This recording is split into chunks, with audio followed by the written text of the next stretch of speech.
नमस्कार विद्यार्थियों, मैं विकास जैन राजकीय विधि महाविद्यालय कोटा के यूट्यूब चैनल पे आप सबका हार्दिक स्वागत करता हूं। जैसा कि हम बात कर रहे थे दंड प्रक्रिया संहिता 1973, इसी कड़ी में आज हम बात करेंगे न्यायालय की शक्ति।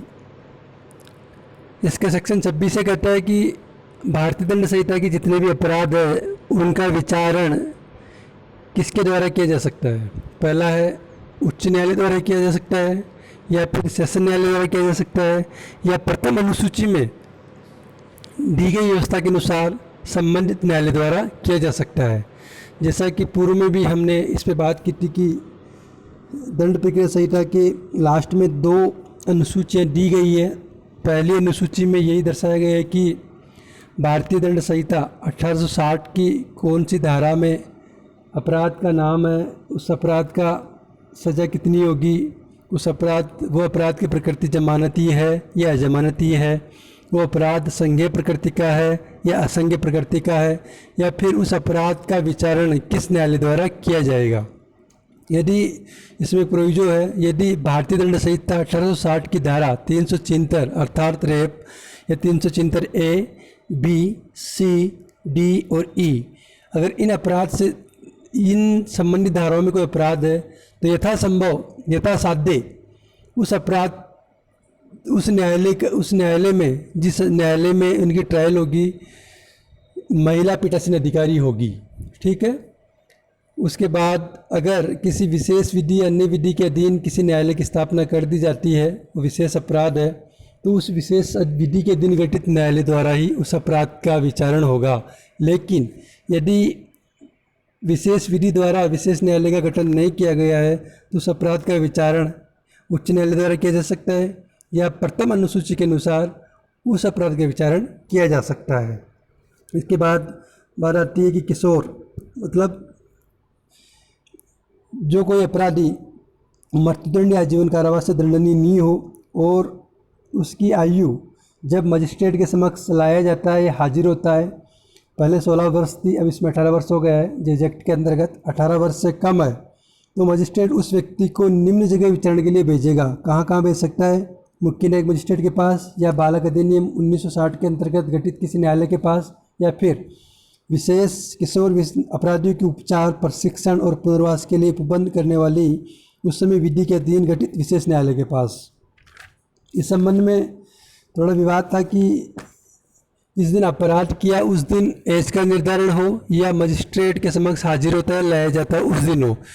सेक्शन 27 में तो स्पष्ट कर दिया है कि जिस दिन मजिस्ट्रेट के समक्ष हाजिर होता है लाया जाता है उस दिन उसकी एज की काउंट किया जाएगा। लेकिन इसमें उच्चतम न्यायालय की जजमेंट है, इसके भोला भगत बनाम बिहार राज्य 1998 का जजमेंट है। इसमें उच्चतम न्यायालय ने कहा कि अभियुक्त किशोर है या नहीं उसका निर्धारण उस दिन किया जाएगा। वास्तविक तारीख अपराध का जिस दिन उसने अपराध किया है, अपराध किए जाने की तारीख से उसकी वास्तविक आयु का निर्धारण किया जाएगा।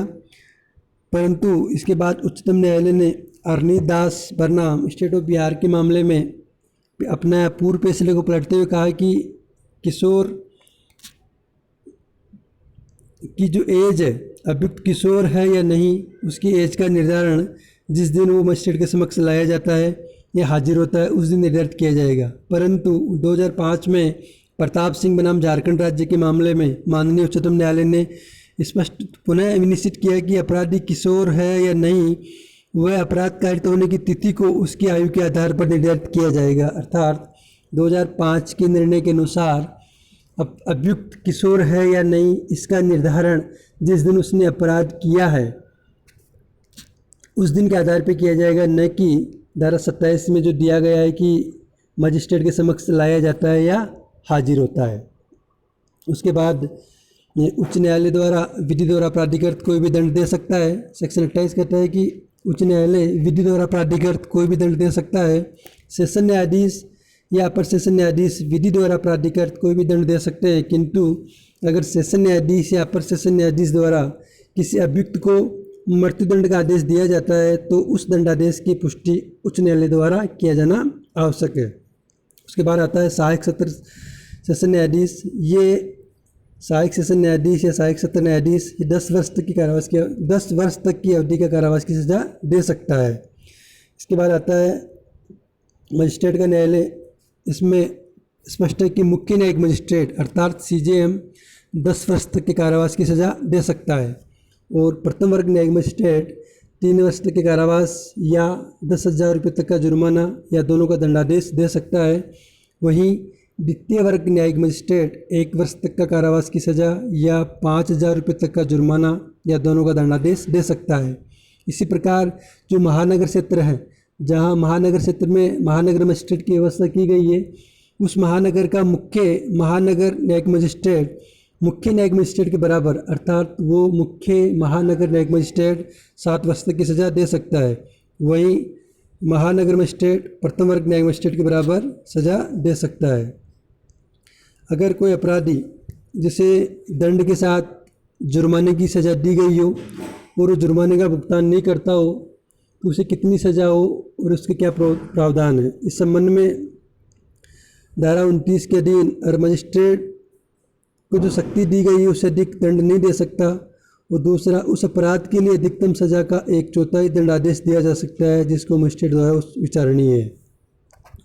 एग्जाम्पल लेते हैं, जैसे कोई व्यक्ति चोरी का अपराध करता है और माननीय न्यायालय द्वारा अर्थात प्रथम वर्ग न्यायिक मजिस्ट्रेट द्वारा उसे 2 वर्ष का कारावास और 5,000 रुपये तक का जुर्माना निरूपित किया जाता है।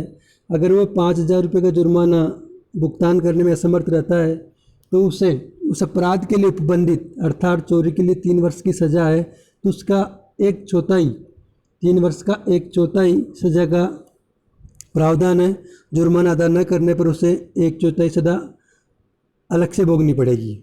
इसमें भारतीय दंड संहिता 1860 में सेक्शन 65 और 66 का विचारणा भी आवश्यक है, क्योंकि उसमें स्पष्ट कर दिया है कि मान लो किसी व्यक्ति को केवल जुर्माने से ही दंडित किया हो तो जुर्माना अदा न करने पर जो कारावास होगा, एक तो सादा प्रकृति का होगा, दूसरा अगर जुर्माना मान लो 50 रुपये का है तो उसे अधिकतम 2 महीने के कारावास की सज़ा दी जा सकती है, या फिर जुर्माना 50 रुपये से अधिक और 100 रुपये से कम है तो उसे 4 महीने का कारावास की सज़ा दी जा सकती है। अगर 100 रुपये से अधिक का जुर्माना है तो जुर्माना अदा नहीं करता तो उसे 6 महीने के कारावास तक की सज़ा हो सकती है। उसके बाद बात होती है कि कोई व्यक्ति मान लो 1 से अधिक अपराध करता है तो उन अपराधों की सज़ा संकलित की जाएगी, दंड संकलित होगा, संकलित दंड कहलाएगा। वो संकलित दंड की मात्रा कैसे होगी? मजिस्ट्रेट को दंड देने की शक्ति दुगनी से अधिक नहीं होगी। जैसे प्रथम वर्ग न्यायिक मजिस्ट्रेट 3 वर्ष की सज़ा देता है तो अधिकतम संकलित दंड की दशा में 6 वर्ष से अधिक सज़ा नहीं दे सकता। दूसरा है, किसी भी दशा में संकलित दंड की सज़ा 14 वर्ष से अधिक नहीं होगी। ठीक है।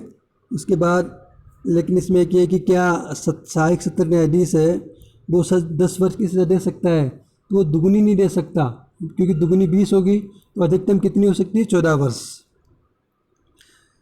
जैसे एग्जांपल लेते हैं कि मान लो किसी व्यक्ति ने गृहतिचार गौरवपति की तो मजिस्ट्रेट द्वारा उसे गौरवपति के लिए गृहतिचार के लिए 1 वर्ष और गौरवपति के लिए 3 वर्ष, तो उसे 4 वर्ष की सज़ा भोगनी पड़ेगी। और जो इसमें जो अपील होगी वो संकलित दंड के योग से होगी। ठीक है। जो संकलित दंड जितना होगा उसके योग से अपील का निर्धारण होगा, और जो संकलित दंड वो है क्रमवर्ती तरीके से भोगा जाएगा।